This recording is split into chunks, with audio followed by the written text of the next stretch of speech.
This channel does not promote any violent, harmful, or illegal activities. All content provided by this channel is meant for an educational purpose only. Top quality और consistent performance के लिए सिर्फ silver pump नाम याद रखना। আমরা ধারাবাহিকভাবে পাথর প্রতিমার দিকে নজর রেখেছিলাম। একটা গোটা দিন পেরিয়ে গেছে, এখনো কিন্তু বেশ কয়েকটা প্রশ্নের উত্তর অধরা। চট করে দেখি। পাথর প্রতিমার বাজি বিস্ফোরণে এখনো বহু প্রশ্নের উত্তর অধরা, যে কথা বলছিলাম। পঞ্চায়েতের দেওয়া ট্রেড লাইসেন্সেই কি এত বড় একটা বাজির ব্যবসা হচ্ছিল? পাথর প্রতিমায় ৮ জনের মৃত্যু হয়েছে। কার জন্য? কার কৃতকর্মের জন্য? একজনকে আটক করা হয়েছে, একজন এখনো পলাতক। কিভাবে পুলিশ তার তদন্ত করছে? শুভেন্দু আমাদের সঙ্গে রয়েছেন, আমাদের সহকর্মী। শুভেন্দু, ধারাবাহিকভাবে তোমরা মাটি কামড়ে ওখানে পড়ে আছো, একের পর এক খবর ব্রেক করেছো, ছবি দেখিয়েছো। দেখো, গোটা একটা দিন পেরিয়ে গেছে, এখনো পর্যন্ত সেই প্রশ্নের উত্তর কিন্তু আমরা পাইনি। যাদের উত্তর দেওয়ার কথা, হয় তারা পাশ কাটিয়ে যাচ্ছেন, নয় মুখে কুলু পেটেছেন।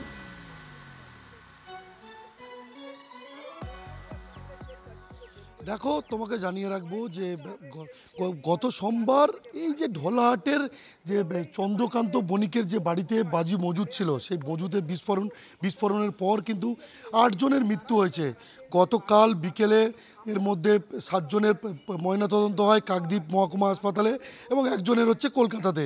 কালকে রাতে এই 8 জনের কিন্তু শেষকৃত্য সম্পন্ন হয়েছে এবং পুলিশ ইতিমধ্যেই চন্দ্রকান্ত বণিক এবং তার ভাই তুষার বণিকের বিরুদ্ধে বেশ কিছু জামিন অযোগ্য ধারায় মামলা রুজু করেছে এবং তাকে জিজ্ঞাসাবাদ করেছে এবং তাকে নজরবন্দিও রেখেছে এবং খুব শীঘ্রই গ্রেপ্তার করা হবে বলে পুলিশ সূত্রে আমরা জানতে পেরেছি। তবে তোমাকে জানিয়ে রাখবো, গতকাল বিকেলে ফরেন্সিক দল কিন্তু এই বাড়িতে আসে প্রায় 5:30 থেকে রাত 8টা পর্যন্ত। ফরেন্সিক দল কিন্তু তারা তথ্য সংগ্রহ করে, ভিডিওগ্রাফি চালায়। তবে রাতের অন্ধকারে এই ফরেন্সিক দলের তদন্ত নিয়ে স্থানীয় বাসিন্দারা কিন্তু একাধিক প্রশ্ন তুলেছেন। তবে তোমাকে আমি জানিয়ে রাখবো যে এই বাড়িতে যে বাজি মজুদ ছিল, গত সোমবার রাত 9টা নাগাদ যে বিস্ফোরণ ঘটেছিল, জানা গিয়েছে যে বাসন্তী পুজোর জন্য বড় সংখ্যক বাজির বরাত পেয়েছিল চন্দ্রকান্ত এবং সেই বাজি তৈরির পর এবং 50 মিটার দূরে তার কারখানা রয়েছে, সেখান থেকে তৈরির পর। শুভেন্দু, তুমি একটু সঙ্গে থাকো এবং তোমার সঙ্গে যিনি রয়েছেন ক্যামেরার সহকর্মী, তাকে একটু জাস্ট এর আগের ফ্রেমটা দেখাতে বলো। বাংলার মানুষের একবার দেখার প্রয়োজন আছে 15 ইঞ্চির গাঁথনি সেটা কিভাবে ভেঙে পড়ে আছে।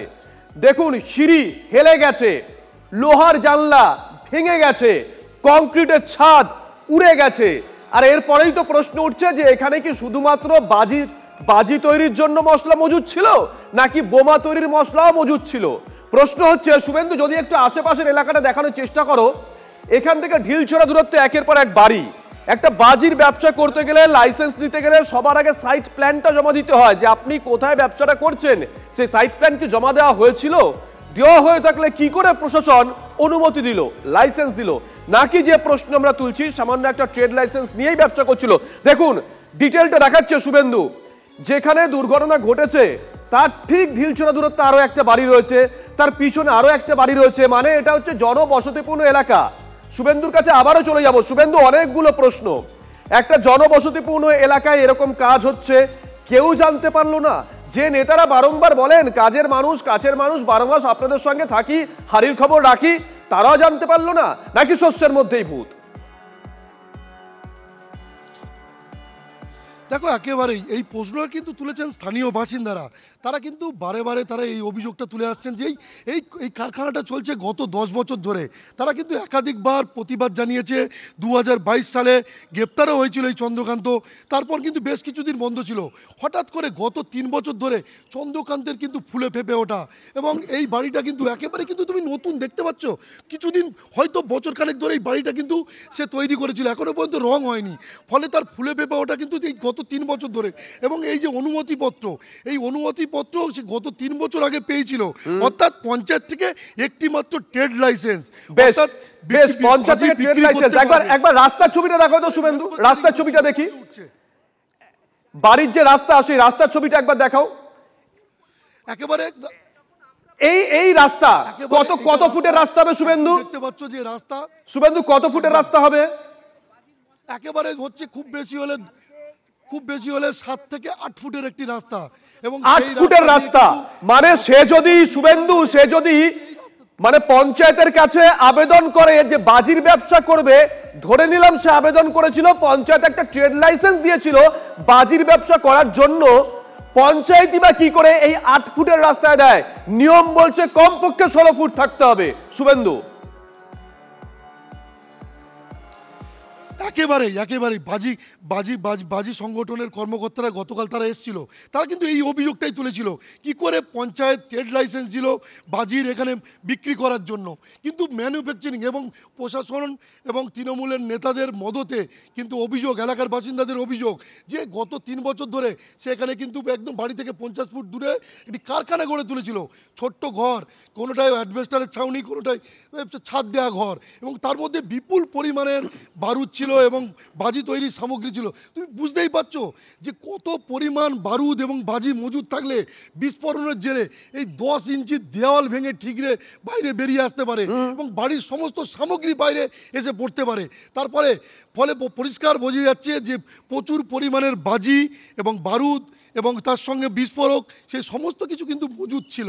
কিন্তু এটা কিভাবে চললো? এত জনবহুল এলাকার মধ্যে, পাশে বাড়ি রয়েছে, একাধিকবার প্রতিবাদ হয়েছে, স্থানীয় বাসিন্দারা বন্ধ করতে বলেছেন, তার পরিবারের লোকজনেরা এই ব্যবসার বিরোধিতা করেছেন, তারপরেও কাজ জোরে চন্দ্রকান্ত শুধুমাত্র এই ব্যবসা চালিয়ে গিয়েছিল। তাহলে কিন্তু পরিষ্কার কিন্তু এলাকার বাসিন্দাদের অভিযোগ উঠছে পুলিশ প্রশাসনের সহযোগী মদত এবং তৃণমূলের মদত রয়েছে। ফলে এই অভিযোগটা কিন্তু গতকাল থেকে উঠতে শুরু করেছে। বিধায়ক কিন্তু এই ঘটনার মোড় ঘোরানোর চেষ্টা করেছিল প্রথম দিন থেকেই। তিনি বলেছিলেন বাসন্তী পুজোর জন্য বাজি তৈরি হচ্ছিল, কিন্তু পরে দেখা যায় এখানে ছোটোখাটো একটা ব্যবসা গড়ে তোলা হয়েছিল, বাজি তৈরির ফ্যাক্টরি গড়ে তোলা হয়েছিল, এবং সেই বাজি তৈরির কোনো অনুমতিপত্র নেই বললেই চলে। কারণ যদি থাকতো এতক্ষণ পুলিশ প্রশাসন কিন্তু সেই অনুমোদনপত্র সামনে নিয়ে আসতো, কিন্তু সেটা কিন্তু আনতে পারেনি। পঞ্চায়েত শুধুমাত্র একটি ট্রেড লাইসেন্স। নজর থাকবে শুভেন্দু, যে প্রশ্নগুলো আমরা তুলছি জানি না এই প্রশ্ন যাদের উত্তর দেওয়ার কথা তারা উত্তরটা দেবেন কিনা, কিন্তু যারা আজকের দিনে এই মুহূর্তে দাঁড়িয়েও অবৈধ বাজির ব্যবসা করে চলেছেন, প্লিজ একবার দেখুন এই চন্দ্রকান্তর কৃতকর্মের জন্য, তার ভাইয়ের কৃতকর্মের জন্য একটা গোটা পরিবার শেষ হয়ে গেল। প্লিজ দেখুন, সচেতন হন। স্থানীয় অঞ্চল প্রধান জানতেনই না। আচ্ছা, এটা কি কোনো রকম ভাবে বিশ্বাসযোগ্য? কোনো রকম ভাবে আপনি বিশ্বাস করতে পারছেন? আপনার পাড়ায় জনপ্রতিনিধিরা একটা পাঁচিল তুলতে গেলেও খোঁজ পান, আর লোকালয়ে এভাবে একটা ব্যবসা চলছে, যৌতুকগৃহ হয়ে আছে, কেউ জানতে পারলো না বললে হবে? বিস্ফোরণটা হয়েছে তাই হয়তো বলছেন জানি না, নইলে সবটা জানা, এমনটাও বলছেন কেউ। আচ্ছা, এই ছবি তো নতুন নয়, প্রতিবার এই একই অভিযোগ ওঠে, আর প্রতিবারই সেই একই খেলা। লাইসেন্স নাকি ছিল, ভালো কথা, নজরদারিটা কোথায় গেল? সেটা কি ছিল? ঠাসাঠাসি করা বাড়িগুলোতে এভাবে লাইসেন্স দিয়ে বারুদের স্তূপ করার পারমিশনটা কে দিয়েছে? আবারও প্রশ্ন তুলছি, জানি না যাদের উত্তর দেওয়ার কথা তারা দেবেন কিনা।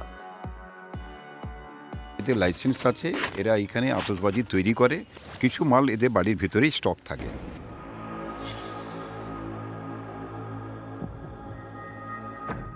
অঞ্চল সভাপতি বলছেন জানতেন না, অথচ বিধায়ক বলছেন জানেন। বিস্ফোরণের খবর জানাজানি হতেই ছুটে এসেছিলেন তৃণমূল বিধায়ক সমীর জানা। তারপর থেকে অবশ্য সমীর জানাকে এলাকায় দেখা যায়নি। সকাল থেকে স্থানীয়দের অভিযোগ ছিল খোদ বিধায়কের ছেলেই এখান থেকে বাজি কিনতেন। সবাই জানি, এমএলএ ছেলে পর্যন্ত এখানে বম কিনতে আসে। কোন এমএলএ? ওই যে সমীর জানা।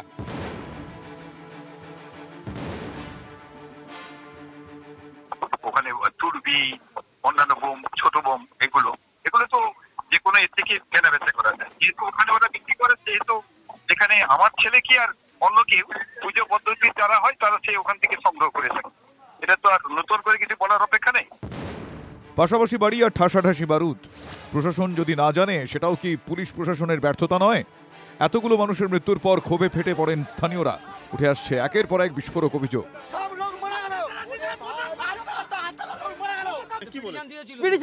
কাগজ জমা দিয়েছি তো, আপনার কথা গুরুত্ব দেয়নি, পুলিশ কিছু করেনি, পুলিশ টাকায় খেয়ে গেছে। কারখানা যে চন্দ্রকান্ত বণিকে, হ্যাঁ বলেছিলাম যে এখন কারখানা করছি না, আর এসব আমার বিপজ্জনক। এটা কি কাগজ লিখে জমা দিয়েছিল? হ্যাঁ, যে দিয়েছিল এসডিওর উপরে। মঙ্গলবার দুপুরের পর এলাকা পরিদর্শনে যান এসডিও। লাইসেন্স ছিল কি ছিল না ঘটনার 18 ঘন্টা পরেও সঠিক তথ্য জানায়নি পুলিশ। বাজি রাখার আর বাজি বানানো দুটো আলাদা লাইসেন্স, সেক্ষেত্রে কোনো কি লাইসেন্স ছিল এটা কি আপনারা দেখেছেন? সেটা লাইসেন্সের আলাদা পোর্টাল আছে বা লাইসেন্সের ফাইল আছে, সেটা ফাইল দেখে বলতে হবে। এখনই আমি আপাতত সে ব্যাপারে মন্তব্য করতে চাইছি না। যদি লাইসেন্স থাকেও পর্যাপ্ত নজরদারি সেটা ছিল কি? লাইসেন্সের আড়ালে অবৈধ কারবার হচ্ছিল না তো? জনপ্রতিনিধি বা পুলিশ কারো কি দায়িত্ব নয়? যেখানে স্থানীয়রা বলছেন পুলিশকে জানানো হয়েছিল, তারপরেও দায় ও দায়িত্ব কে নেবেন? এখানে বোম বিক্রি হয়, বোম বানানো হয়, এটা অভিযোগ করা হয়েছিল, কিন্তু কোনো কাজ হয়নি অভিযোগ জানিয়ে। সেটা আমার এন্ডে কোনো অভিযোগ আসেনি, যাই হোক এসডিওর এন্ডে আসেনি, সেটা আমরা দেখছি কি এখন কি হয়েছে আমরা একটা দেখে একটা রিপোর্ট আগে দিই। এসডিও কে অভিযোগ জানিয়েছিলাম 2 বছর আগে। 2 বছর আগে আমি নিজেই 2 বছর আসিনি, যাই হোক সেটা কথা না, তো হতে পারে সেটা হয়তো ফরওয়ার্ড হয়েছে সেই সময়, সেটা দেখতে হবে। এসডিও জানেন না, কিন্তু পুলিশের কাছে খোঁজ ছিল না এটা হতে পারে? পুলিশের কাছে যে তথ্য ছিল সেটা তো পুলিশই জানাচ্ছে। 2022 সালে এই চন্দ্রনাথ বলে তাকে গ্রেফতার করা হয়েছিল। 68.5 কেজি ফায়ার ক্র্যাকার্স তার থেকে বাজেয়াপ্ত করা হয়েছিল। এর আগে তার নিয়ে একটা কেস, একটা রেকর্ড আমরা পেয়েছি। বাজি কারখানা আমরা খতিয়ে দেখছি, স্থানীয় সূত্রে আমাদের এনকোয়ারি এখনো চলছে, বছর 10 ধরে চলছিল বলে প্রাথমিকভাবে আমরা জানতে পেরেছি। ইলিগাল কারখানা কি লিগাল কারখানা, নথিপত্র কি আছে, তাদের লাইসেন্স ছিল কি ছিল না, সেটা সবই ইনভেস্টিগেশনের ব্যাপার। যত দায় জনতার, জনপ্রতিনিধি আর পুলিশ যাদের দায় ছিল মানুষের সুরক্ষা, তারা দায় এড়াতে পারেন? দায় ঠেলার যে খেলা, সেটা বিস্ফোরণের পরেও দেখা গিয়েছে। পাথর প্রতিমার ঢোলাহাটের বণিক পরিবারের 11 জনের মধ্যে 8 জনই মারা গিয়েছেন। তারপরেও আর কে বা কারা বাড়ি থেকে বস্তাবন্দি সন্দেহজনক কিছু সরানোর চেষ্টা করেছিল? রহস্য কিন্তু ঘনাচ্ছে। তুমি যে সাদা অংশ দুটো দূরে দেখতে পাচ্ছ, ওটা হলো গোডাউন, আর তার থেকে এতটা দূর অর্থাৎ 100 মিটার দূরে তোমাকে দেখানোর চেষ্টা করব যে হঠাৎ করে স্থানীয়রা তার দেখতে পান যে এখানে কিন্তু বারুদ পড়ে রয়েছে। দেখো এই যে দেখতে পাচ্ছ যে বড় বালতি, সেই বালতির মধ্যে বারুদ, এই আরেকটা বালতি। তাহলে কি রাতারাতি কিছু প্রমাণ লোপাটের চেষ্টা হয়েছিল? এত বারুদ এভাবে এলো কোথা থেকে?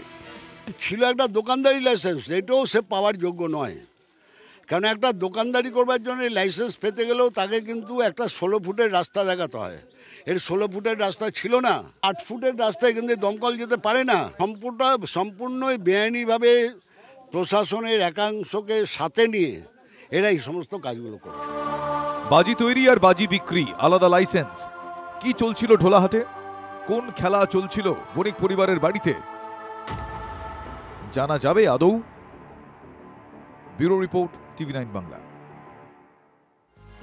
এদিকে পাথর প্রতিমায় বিস্ফোরণে এনআইএ তদন্তের দাবি জানিয়েছেন সুকান্ত মজুমদার। কেন্দ্রীয় স্বরাষ্ট্রমন্ত্রীকে চিঠি বিজেপি রাজ্য সভাপতির।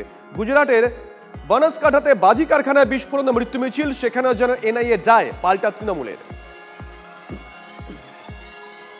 গোটা পশ্চিমবঙ্গ এই মুহূর্তে বোম এবং বারুদের উপর দাঁড়িয়ে আছে, বারুদের স্তূপে দাঁড়িয়ে আছে। তাই মুখ্যমন্ত্রী বলার পরেও অবৈধ বাজি কারখানায় একের পর এক বিস্ফোরণ হচ্ছে, অবৈধ অস্ত্র উদ্ধার হচ্ছে, একের পর এক ঘটনা ঘটে চলেছে। তো এই জন্য এনআইএ তদন্ত দরকার। এর সাথে রাষ্ট্রবিরোধী শক্তি যোগ আছে কিনা, বাংলাদেশের কোনো সন্ত্রাসবাদী সংগঠনের যোগ আছে কিনা, এর তদন্ত হয় একান্ত প্রয়োজন। সুকান্তবাবু আর দিলীপবাবু যদি পাথর প্রতিমার বাজি কারখানাতে এনআইএ দাবি করেন, তাহলে এনআইএর আর একটা টিম যেন গুজরাটে নরেন্দ্র মোদী আর অমিত শাহের গুজরাটে, যেখানে সেম বাজি কারখানার বিস্ফোরণে, ভয়ঙ্কর বিস্ফোরণে বাড়ি উড়ে গেছে, 17 জন অসমর্থিত খবরে আরও বেশি মারা গেছেন, তাহলে এনআইএ ওখান থেকে শুরু হোক। তাহলে এনআইএটা গুজরাটেও যাক। এনআইএ আর কেন্দ্রের সরকারের এজেন্সিগুলো, সেগুলো তো শুধু বাংলার জন্য হতে পারে না। এর আগের ঘটনাগুলোর পরও বিজেপির নেতারা এরকম কিছু কিছু দাবি জানিয়েছিলেন। তার কিছু কিছু ঘটনার বোধহয় তদন্ত শুরুও হয়েছিল, কিন্তু কেন্দ্রীয় এজেন্সির তদন্ত পশ্চিমবাংলায় এরকম স্লথ গতিতে চলে যে সেই এজেন্সির ওপর মানুষের ভরসা কমে যেতে বাধ্য। পশ্চিমবাংলায় এসে যে দুর্নীতির বিরুদ্ধে সিবিআই, ইডি ইত্যাদি কেন্দ্রীয় এজেন্সির তদন্ত কোন কানাগলিতে ঢুকে যায়, আজ অবধি এটার খবর পাওয়া যায়নি।